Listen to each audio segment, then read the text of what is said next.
Baik, selamat pagi adik-adik mahasiswa. Hari ini akan kita lanjutkan materi jaringan komputer. Akan kita bahas tentang Internet Protokol, yaitu protokol yang berjalan pada layer network. Ini sebagai pendahuluan, jadi saya ulang kembali bahwa layer network itu berada di posisi ketiga, yaitu di atas layer fisikal dan data link dan di bawah layer transport. Nah, jadi dalam sudut pandang network layer, internet bisa dilihat sebagai kumpulan jaringan atau akses, itu autonomous system yang saling berhubungan. Kemudian jaringan besar ini ditopang oleh high bandwidth lines dan juga fast router. Artinya seperti yang sudah pernah saya jelaskan dulu bahwa jaringan itu kan ada macam-macam skalanya, ada MAN, ada WAN. Jadi WAN yang paling besar, kemudian jika WAN-WAN ini saling terhubung, itu bisa membentuk satu kesatuan jaringan, yaitu bisa disebut dengan internet. Jadi internet itu sebenarnya jaringan-jaringan di mana semua ini saling terhubung, ya tidak ada yang tidak bisa terhubung. Kalau dia berbeda sendiri berarti dia bukan internet, ya. Jadi yang internet adalah jaringan-jaringan publik yang sudah saling terhubung. Kemudian tulang punggung atau istilahnya adalah backbone terbesar dalam jaringan internet itu disebut dengan Tier 1 network. Jadi itu tadi Tier 1 network adalah jaringan inti atau jaringan yang paling cepat, ya. Kemudian dalam jaringan inti ini baru akan terhubung ke jaringan ISP, yaitu Internet Service Provider. Misalnya kalau di Indonesia ada Telkom, ada Indosat, ada XL, itu contoh ISP. ISP ini yang menyediakan akses internet ke rumah, ke bisnis, ke data center, dan juga colocation facility. Jadi dari jaringan inti disebar oleh ISP ke pengguna rumahan, jadi atau pengguna akhir. Itu. Jadi kalau jaringan inti, ini contohnya saya berikan gambaran. Di beberapa benua itu ada beberapa titik fast router atau router berkecepatan tinggi itu menjadi tulang punggung utama. Misalnya itu sebelah kiri ada US, ada di Amerika Serikat, ada beberapa fast router yang menjadi tulang punggung inti, di mana fast router ini saling terhubung dengan high speed lines atau kabel berkecepatan tinggi, dan juga terhubung juga dengan benua yang lain. Misalnya terhubung ke kiri itu ke Asia melalui mungkin serat bawah laut atau fiber optik bawah laut, kemudian terhubung juga ke Eropa, nanti dari Eropa terhubung lagi ke daerah-daerah yang lain. Jadi jaringan-jaringan intian ini adalah jaringan yang berkecepatan tinggi.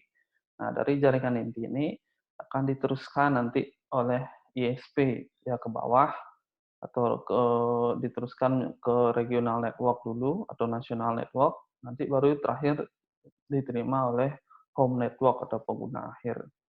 Ya, kurang lebih seperti itu gambaran dari jaringan internet.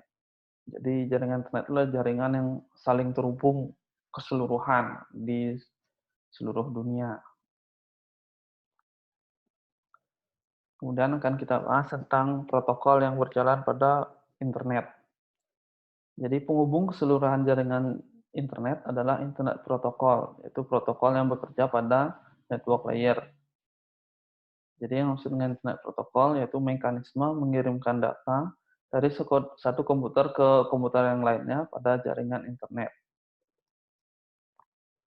Jadi fungsi internet protokol, jadi internet protokol itu menyediakan upaya terbaik untuk mengirimkan paket dari pengirim ke tujuan tanpa memperhatikan apakah mesin-mesin ini berada di jaringan yang sama atau berbeda. Nanti setiap komputer memiliki satu alamat IP untuk identifikasi di jaringan internet. Ya, jadi internet protokol ini terkait dengan fungsi dari network layer, yaitu kan routing. Kemarin sudah kita bahas routing, yaitu mengirimkan paket dari pengirim ke tujuan secara cepat ya, atau menyediakan jalur terbaik, kurang lebih seperti itu. Cuman ini bedanya adalah dia biasanya digunakan pada internet. Nanti setiap komputer akan memiliki itu satu alamat IP untuk identifikasi. Itu minimal satu, artinya komputer bisa memiliki lebih alamat IP, tergantung nanti network interface-nya. Ini contoh header, IP versi 4. Jadi pengiriman data dengan protokol IP atau Internet Protocol versi 4 memiliki header kurang lebih seperti ini. Jadi ada kolom version, email, total length, sampai akhirnya ke destination address. Nanti terakhir di bawah dari option ini baru data yang mau dikirimkan itu apa. Kurang lebih seperti itu. Jadi untuk lebih jelasnya pengertian-pengertian dari version itu apa, total length itu apa, misal time to live itu apa, ini kan saya jadikan kuis sederhana. Ya, jadi saya minta jelaskan minimal 5 komponen pada IP versi 4 header tadi. Nanti jawaban bisa ditulis pada kolom komentar di blog saya. Jadi 2 orang tercepat akan mendapatkan nilai kuis. Jadi ini tidak diwajibkan semua mengisi ya. Kalau sudah ada ternyata 2 orang yang sudah submit di kolom komentar, nanti Anda bisa lihat berarti kuisnya sudah tertutup ya. Sudah itu saja yang akan saya nilai. Jadi setiap komputer dan router memiliki alamat IP yang digunakan untuk menulis alamat pada kolom source dan destination. Ya, seperti yang saya bilang tadi, komputer memiliki alamat IP address-nya karena digunakan sebagai identifikasi. Jadi mau mengirimkannya dari komputer mana menuju ke komputer yang mana.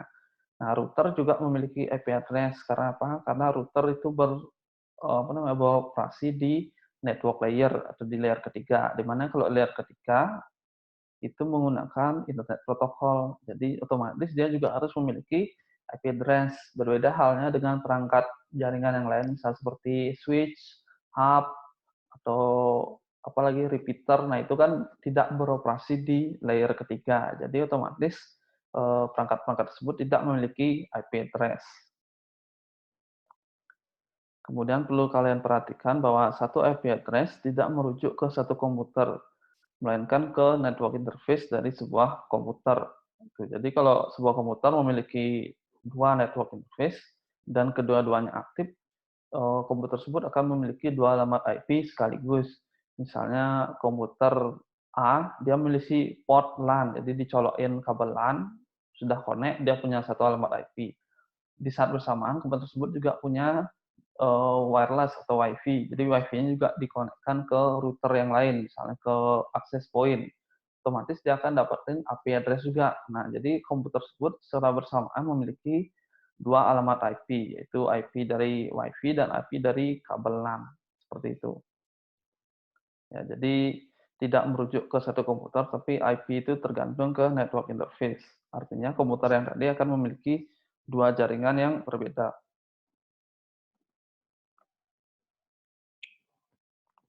Nah, ini karena router memiliki banyak interface, maka satu router memiliki banyak IP address. Jadi misalnya kan kalau kalian perhatikan router itu ada banyak colokan, ya kan, colokan kabel LAN-nya. Misalnya dia punya 4 colokan kabel LAN, misalnya keempat-empatnya dipakai dan sudah terhubung, berarti router tersebut memiliki 4 IP address. Kalau kita bisa perhatikan nanti otomatis jaringan terhubungnya atau jaringan yang digunakan oleh router tersebut ada 4 juga. Jadi router tersebut bisa menghubungkan 4 jaringan yang berbeda. Ya, karena dia memiliki 4 IP address. Kemudian penomoran alamat IP pada internet itu diatur oleh ICANN, yaitu Internet Corporation for Assigned Names and Number. Jadi tujuannya adalah untuk menghindari konflik karena alamat IP ini harus unik. Karena alamat IP ini harus unik, yaitu hanya satu komputer memiliki satu alamat IP. Jadi kalau misalnya ada komputer lain pakai alamat IP yang sama dan mereka saling terhubung, itu nanti bisa menimbulkan konflik. Makanya harus diatur oleh CNN. Misalnya daerah Asia Tenggara itu IP-nya harus rentang berapa sampai berapa, nanti di Amerika Serikat IP-nya berapa sampai berapa, seperti itu. Kalau IP yang sifatnya tidak berjalan pada internet, misalnya Anda pakai LAN, misalnya LAN itu area lokal aja seperti itu, jadi IP-nya itu bebas. Yang penting tidak konflik juga dengan sesama komputer pada LAN tersebut. Kalau kalau yang khusus yang terhubung ke internet itu baru diatur otomatis oleh ICANN dan tidak bisa diubah oleh pengguna. Jadi ini penulisan IP address. Jadi IP address itu susun atas angka-angka yang dikelompokkan menjadi 4 oktet. Jadi satu oktet berisi 8 bit. Jadi karena ada 4 oktet berarti totalnya adalah 32 bit. Contoh penulisannya ini kalau dalam bentuk desimal itu 192.168.1.2. Itu contoh alamat IP. Ya, jadi ada 4 oktet. Tuh. Karena setiap oktet berisi 8 bit, berarti nilai maksimalnya adalah 2 pangkat 8 bit, yaitu 256. Tapi kan nggak ada 256, yaitu dikurangi 1. Karena 256, kemudian harus dikurangi 1. Karena nilai maksimal dari 8 bit itulah 255. Ya, berarti nilai awalnya adalah 0 sampai 255. Jadi 192 masih valid. Kalau misalnya ada alamat IP ditulis 300, misalnya seperti itu, 300.168.1.2, itu salah karena tidak ada alamat IP melebihi 8 bit. Jadi coba Anda hitung kalau maksimal nilai 8 bit itu kan 2 pangkat 8 kurang 1, yaitu 255. Kalau kita tulis dalam bentuk biner, itu kan jadinya 11000000 titik 1010 sekian, nah dan sekian gitu. Jadi totalnya ini ada 32 bit. Jadi kalau nulisnya desimal lebih enak ya, bisa dibaca langsung 92.168.12. Kalau dalam bentuk biner ya seperti itu jadinya. Panjangnya harus 8 bit untuk setiap oktet. Kemudian IP address ini ada pembagiannya.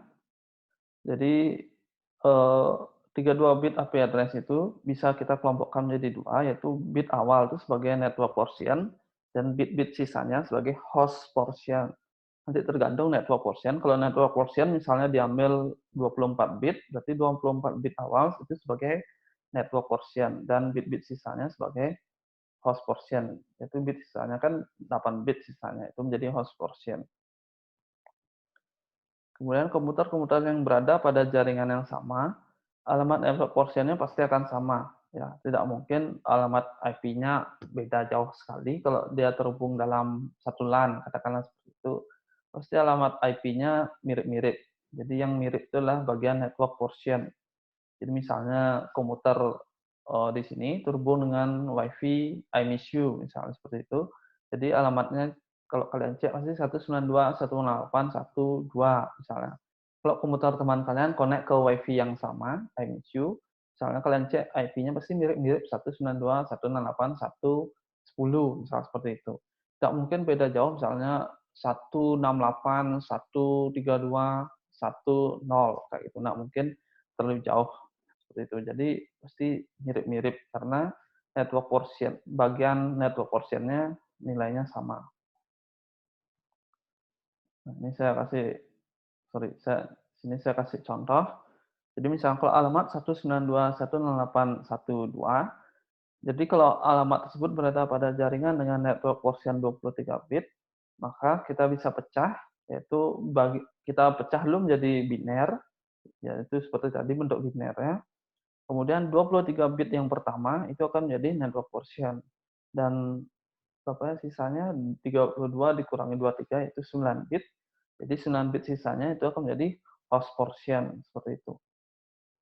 Ya, jadi perlu dihafalkan kalau network portion itu bagian depan, tergantung nanti jaringan tersebut pakai network portion-nya berapa bit, kemudian sisanya itulah host portion. Nah, host portion itulah yang akan berubah-ubah mengikuti jumlah pengguna di sana. Kalau network portion-nya pasti akan sama.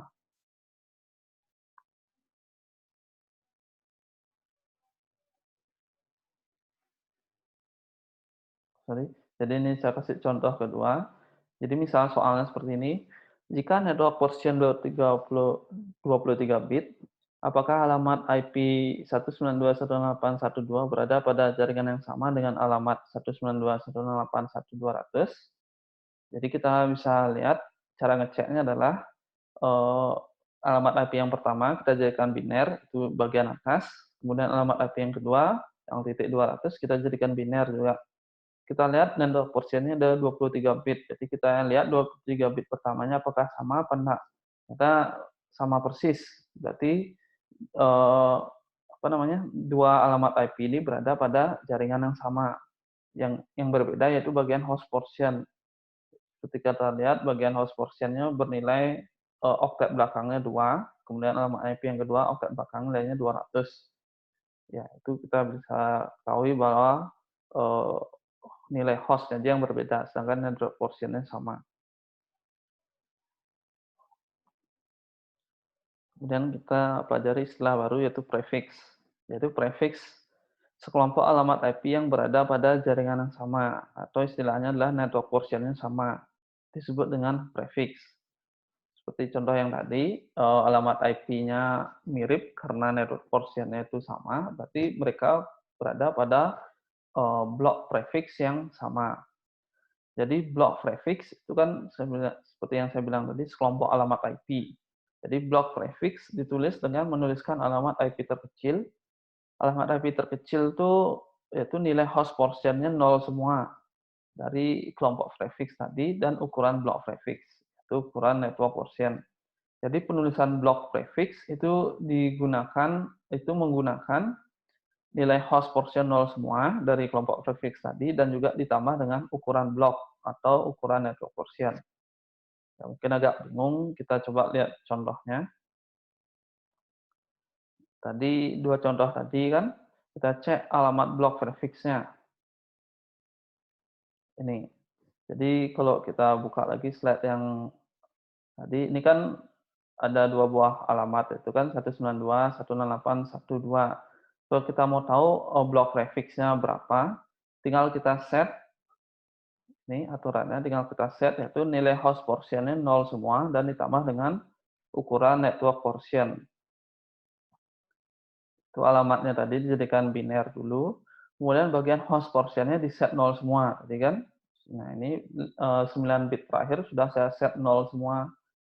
Kemudian kalau kita jadikan desimal hasilnya adalah 192.168.00. Kemudian ditambahkan dengan slash 23. 23 itu kan contohnya tadi kan saya minta apa namanya? Network portion-nya adalah 23 bit. Jadi kita nulisnya slash 23. Seperti itu. Jadi penulisan prefix itu adalah 192.168.00/23. Ya, artinya alamat-alamat IP yang tadi berada pada blok prefix ini.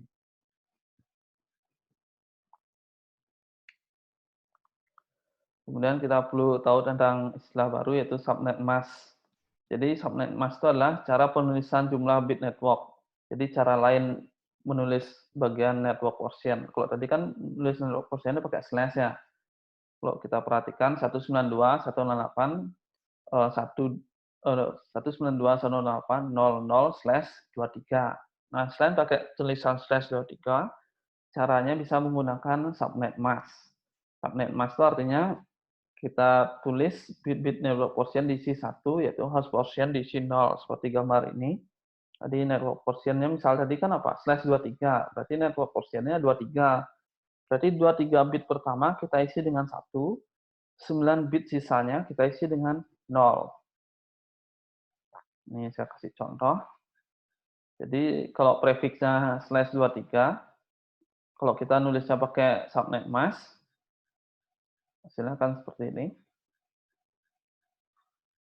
Ya, jadi biner yang atas itu kan apa namanya tadi blok prefixnya. Blok prefix saya ulang lagi yaitu hostnya 0 semua. Itu kan sudah saya tulis 0 semua. Kemudian kita nulis subnet mask. Subnet mask itu tinggal mengganti tadi kan pakai slash 23 kan.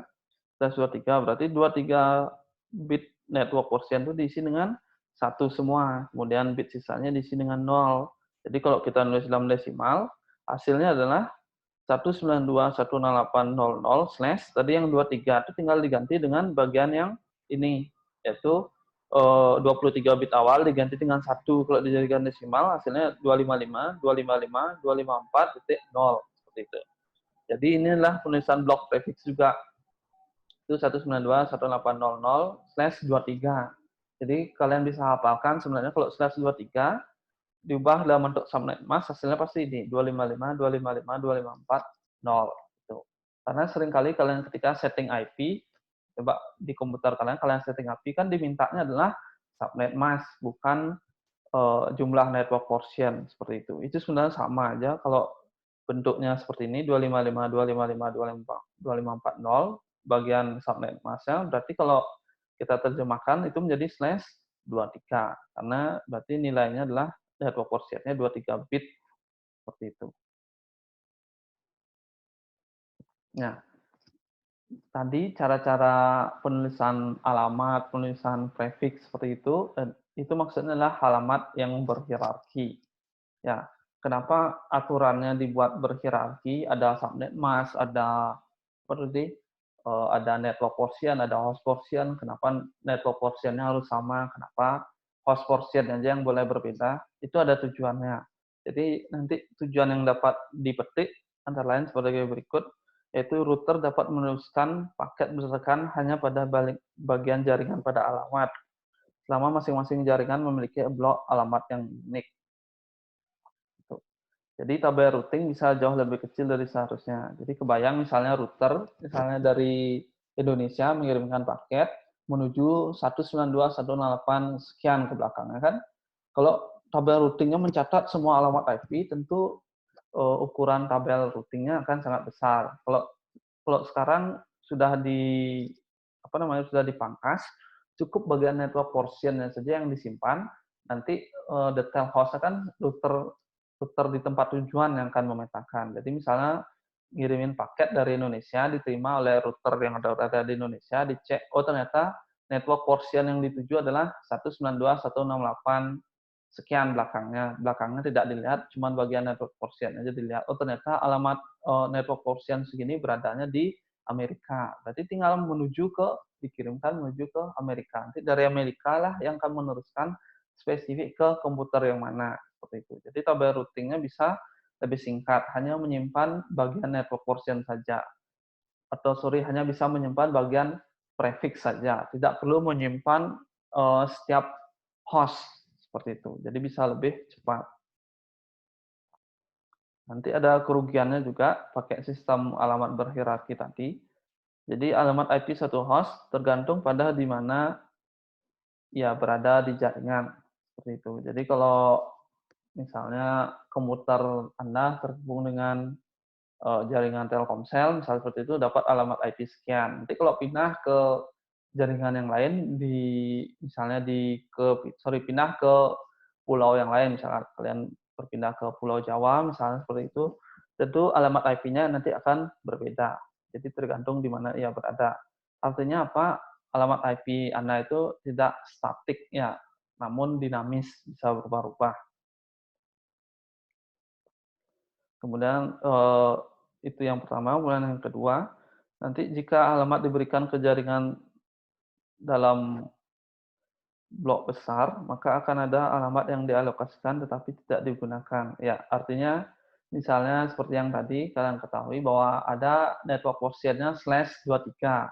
Nanti /23 itu kalian lihat host portion-nya kan 9 bit. Jadi itu 9 bit itu ada sebanyak 2/9 komputer yang bisa menggunakan alamat IP. Ternyata kalau penggunanya cuman sedikit, cuman nggak nyampe 20 orang, berarti kan alamat IP yang tersedia itu akan mubazir di sana, tidak bisa digunakan. Itu kerugian ya. Makanya network portion-nya itu harus menyesuaikan dengan pengguna. Kalau penggunanya sedikit, network portion-nya harus besar, pakai /27 misalnya, /28 seperti itu. Kalau dipakai network portion-nya kecil, /24, otomatis nanti akan banyak alamat IP yang tersisa, tidak digunakan. Karena penggunanya memang sedikit. Itu contoh kerugian dari sistem hierarki alamat seperti ini.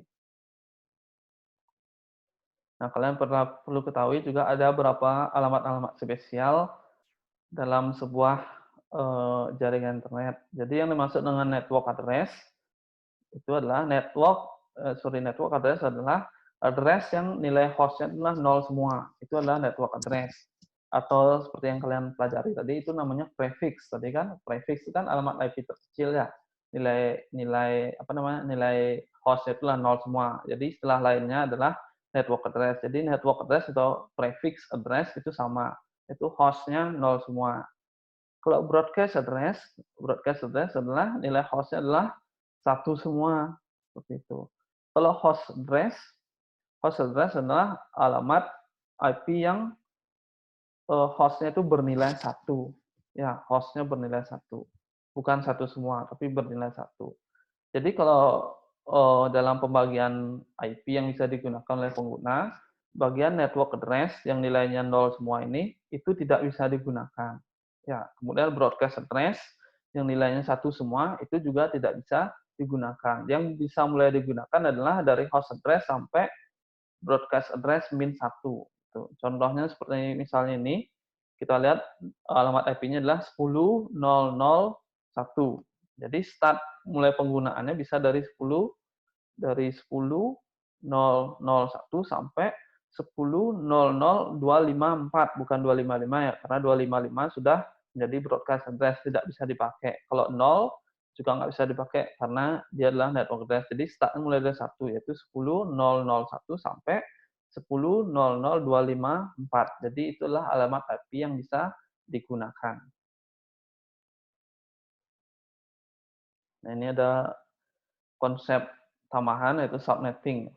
Kemudian subnetting itu adalah memecah blok alamat menjadi beberapa bagian untuk pengguna internal dan tetap bisa berperan sebagai satu kesatuan jaringan jika dilihat dari luar. Ini contohnya. Jadi saya ulang lagi. Jadi yang dimaksud dengan subnetting, jadi blok alamat yang tadi, misalnya Anda sudah memiliki, misalnya unut diberikan blok apa namanya, blok alamat itu pakai /23. /23 itu kan besar artinya ya, pengguna di dalamnya besar.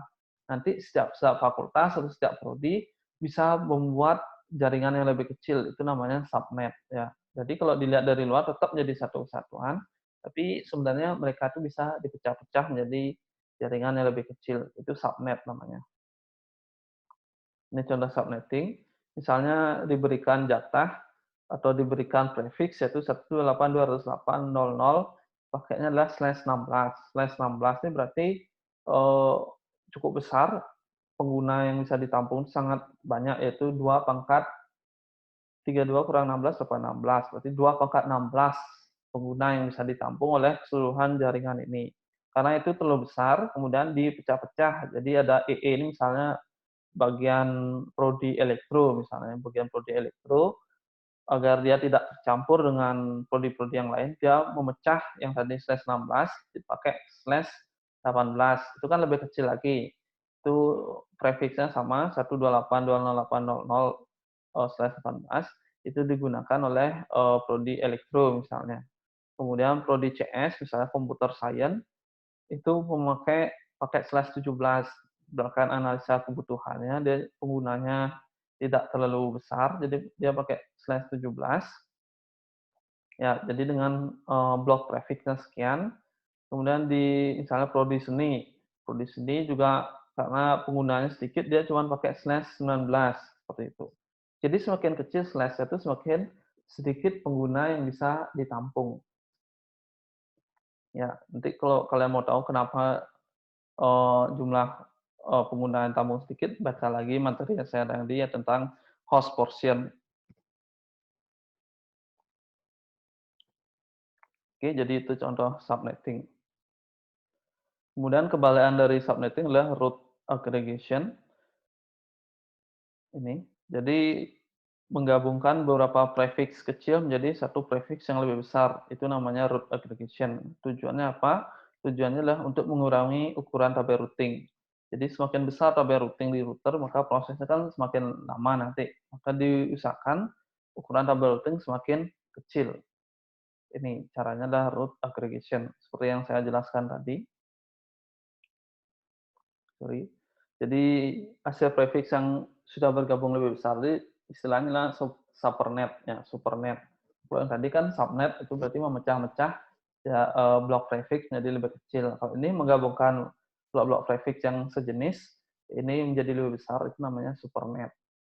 Nanti desain ini bekerja dengan subnetting, disebut dengan CIDR, itu classless interdomain routing.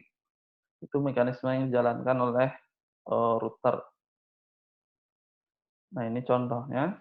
Misalnya ada wilayah, misalnya Cambridge, dia memiliki blok prefixnya 192.24.00 pakai /21. Standar Oxford juga pakainya /20. Jadi, apa namanya, network portion-nya kan hampir-hampir mirip di sini. Kemudian Edinburgh sama daerah tetangganya juga pakai slash 22, tapi, eee, istilahnya network portion-nya itu sama bagian depan. Jadi mereka ini bisa digabungkan. Jadi, blok satu namanya prefix baru yaitu London. Jadi 192.24.00 seperti itu. Nah, dia menjadi blok prefix yang lebih besar, seperti itu. Jadi keuntungannya seperti yang saya bilang tadi, misalnya dari New York. New York mau mengirimkan, apa namanya itu, eee, paket data menuju ke 192.24.01 misalnya seperti itu. Ternyata 01 ini berada di mana, New York-nya kan nggak perlu tahu sampai, komputer dengan alamat 192.24.01 itu berada di Cambridge sebelah mana. Dia tidak perlu tahu, jelas, komputer pengirim dari New York, dia perlu melihat bagian network portion-nya saja. Ternyata dilihat network portion-nya adalah 192.24.00. Ini juga sama, 192.24.00 sama. Berarti dia akan diteruskan ke daerah London, seperti itu. Kalau misalnya dia mau mengirimkan paket data misalnya ke Indonesia, Indonesia udah pasti berbeda nilai prefix ini. Misalnya Indonesia itu misalnya 130.124 titik sekian, seperti itu. Nanti dilihat, oh ternyata alamat IP, network portion tersebut ada di Indonesia, dia akan diteruskan otomatis ke Indonesia. Tidak perlu sampai melihat ke bagian oktet belakangnya, cukup oktet depan, 2 oktet depan aja yang bisa dilihat. Jadi pengirimannya bisa jauh lebih cepat, karena cuma melihat, 2 oktet bagian depan, seperti itu. Itu yang dimaksud dengan route aggregation dan juga digabungkan dengan subnet. Jadi saya ulangi, misalnya komputer dari New York ingin mengirimkan ke alamat 192.24.32 misalnya seperti itu. Nah, di tabel routing di New York ini tidak sampai mencatat semua alamat IP yang ada berada di mana. Cukup dia mencatat, apa namanya, network portion-nya aja atau prefix-nya saja. Jadi sudah dilihat, oh ternyata 192.24 belakangnya bebas itu berada di daerah London, gitu. Jadi bagian New York itu cuma mengecek di 2 oktet awal, oh ternyata ada di London, tinggal diteruskan ke London. Nanti dari London yang memecah ternyata dituju adalah 192.24.3 kan, 192.24.32 tadi saya bilang itu alamatnya. Kalau 32 itu kalau kita lihat, prefiksnya kan 00, harusnya 192.24.00, berarti dia berada pada, daerah Cambridge. Tidak mungkin yang 192.24.32 berada di Oxford, karena ini kan prefiksnya 16, sudah berbeda, seperti itu.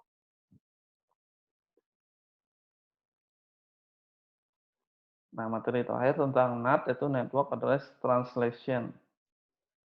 Jadi untuk mengurangi jumlah IP address yang diberikan oleh ISP ke pelanggan, kita pakai mekanisme yaitu NAT. Biasanya mekanismenya ini sudah disediakan di modem-modem pelanggan ya. Jadi otomatis pelanggan itu tidak perlu ngatur lagi NAT, sudah otomatis diatur oleh, provider.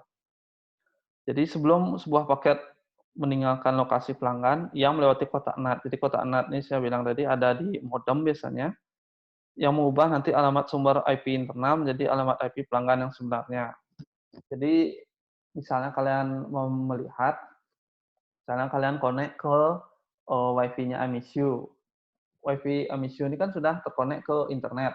Nah, kalian lihat dicek alamatnya, ternyata kalian dapat dapat alamatnya itu adalah 192.168.1.3, katakanlah seperti itu. Nah, ternyata alamat itu bukan adalah alamat publik, artinya bukan adalah alamat IP yang beredar di internet, itu adalah alamat IP lokal Anda, seperti cuman beredar di LAN. Nanti ketika dia paket yang kalian misal kirimkan ke internet melewati router MSU, dari router MSU menuju ke modem, modem ini nanti akan terhubung ke jaringan internet, nanti baru akan ketemu alamat IP pelanggan yang sebenarnya. Jadi, misal kalian iseng ngecek alamat IP publik, misalkan di Google kan bisa ngecek alamat IP publik dari jaringan internet yang kalian gunakan. Itu pasti akan berbeda dengan jaringan alamat IP yang muncul di komputer Anda. Itu karena kalian menggunakan, mekanisme NAT, yaitu Network Address Translation. Ini saya kasih gambaran contoh NAT. Jadi misalnya ada banyak komputer, ini terhubung ke router. Misalnya itu saya bilang di kampus pakai router Amisu, berapa komputer itu terhubung dengan router Amisu, di mana IP-nya misalnya komputer ini dapat 10.001, ini dapat 10.002, kemudian ini dan seterusnya. Itu adalah alamat IP internal saja, bukan alamat IP yang beredar di internet. Walaupun router ini terhubung dengan internet seperti itu. Nanti ketika misal komputer ini ingin mengirimkan data misalnya ke Facebook, itu kan mengirimkan data ke internet, berarti nanti pakai data diteruskan ke router, nanti akan melewati kotak, NAT ini biasanya berada di modem, itu otomatis alamat IP-nya akan diubah menjadi alamat IP yang sebenarnya, gitu. Jadi alamat IP yang sebenarnya ini yang akan diteruskan menuju ke, apa namanya, ke internet, seperti itu. Jadi dari Facebook taunya yang mengirim data itu adalah alamat IP sekian, bukan dari alamat IP 10.001 gitu. Jadi dari Facebook taunya pengirim data adalah alamat IP ini, apa namanya, ISP Anda yang Anda gunakan atau ISP modemnya, seperti itu. Jadi sebenarnya kalau, eee, ada berapa banyak komputer nih misal menggunakan Facebook, semuanya mengirimkan data yang sama ke Facebook, otomatis di Facebook akan mencatat data tersebut alamat IP-nya sama walaupun sebenarnya, apa namanya, komputer yang mengirimkannya itu berbeda. Jadi itu pakai mekanisme NAT. Gimana cara membedakannya nanti, nanti misalnya ngasih balasan, misalnya 3 komputer ini saling ngirim, apa, misalnya ngirim pesan misalnya atau ngirim chat ke Facebook. Otomatis nanti pesan balikannya kan harus tepat ke komputer pertama atau komputer kedua atau komputer ketiga. Jadi biar tidak salah harus ada mekanisme NAT nanti pakai port di sana pembedanya. Jadi saya sini kasih gambaran cara kerja NAT. Jadi cara kerjanya itu pakai source port dan destination port pada TCP atau UDP header. Ya, jadi ketika melewati kotak NAT, source port akan diganti dengan bilangan yang melambangkan nomor indeks transaksi atau permintaan pada tabel NAT. Jadi transaksi ini berisi alamat IP asli dan port asli. Ya, itu isi dari apa namanya, tabel NAT. Jadi misalnya komputer satu alamat IP-nya 10.001 kan mengirimkan data ke Facebook. Nanti otomatis alamat IP asli dari daerah lokal itu yaitu IP asli yaitu 10.001 dan port aslinya misalnya portnya berapa, pakai port 80. Itu disimpan dulu, kemudian disimpan pada indeks indeks keberapa, misalnya disimpan pada indeks 3. Jadi nanti bagian source port yang akan dikirimkan ke internet itu diganti dengan angka 3, seperti itu. Jadi cuman mengganti di bagian, port source-nya atau juga destination juga bisa diubah. Nanti ketika ada balasan balik juga sama, misalnya pakai balasannya untuk komputer yang mana, misalnya karena alamat IP-nya kan sama semua kalau dari luar. Nanti dilihat lagi dalam kotak NAT, otomatis source port-nya kan tadi udah, disimpan dari misalnya 3 itu kan, nanti ketika ada balikan kan muncul lagi source port-nya itu 3. Nanti akan dicek di apa namanya, di tabel NAT tadi, indeks 3 itu sebenarnya menuju ke IP berapa dan port berapa. Tinggal diubah, IP dan port-nya baru diteruskan ke komputer di daerah lokal tadi. Ya, kurang lebih seperti itu penjelasan dari saya. Nah, sebelum saya akhiri, saya berikan tugas mandiri. Jadi saya berikan soal, tulislah host address dan alamat IP terbesar yang bisa digunakan oleh komputer lain yang berada pada jaringan yang sama dengan komputer A yang memiliki IP 192.168.120.37 dengan subnet 27. Gitu. Cari yang kalian tulis adalah dua, yaitu host address dan juga alamat IP terbesar yang bisa digunakan. Ya, tolong dicatat yang bisa digunakan. Gitu. Jadi host address dan juga alamat IP terbesarnya yang bisa digunakan. Kemudian 3 orang pertama dari setiap kelas yang mengirim jawaban akan saya berikan nilai kuis, ya itu seperti biasa. Dan ya, seperti biasa di-scan atau difoto, kemudian harus dilengkapi dengan cara atau proses perhitungan dan dikirim ke email saya. Nanti judulnya adalah tugas mandiri 5_nim. Ya, jadi materi kita sampai UTS itu sudah selesai. Jadi minggu depan akan kita lanjutkan dengan UTS. Nah, masalah mekanisme UTS nanti akan saya umumkan kemudian. Apakah UTS-nya tertulis, apakah UTS-nya lisan, apakah UTS-nya berupa yang lain. Jadi saya minta kalian persiapkan diri materinya dari awal sampai internet protokol hari ini. Dan ini sebagai referensi. Jadi cukup sekian materi yang saya berikan. Saya akhiri dengan terima kasih.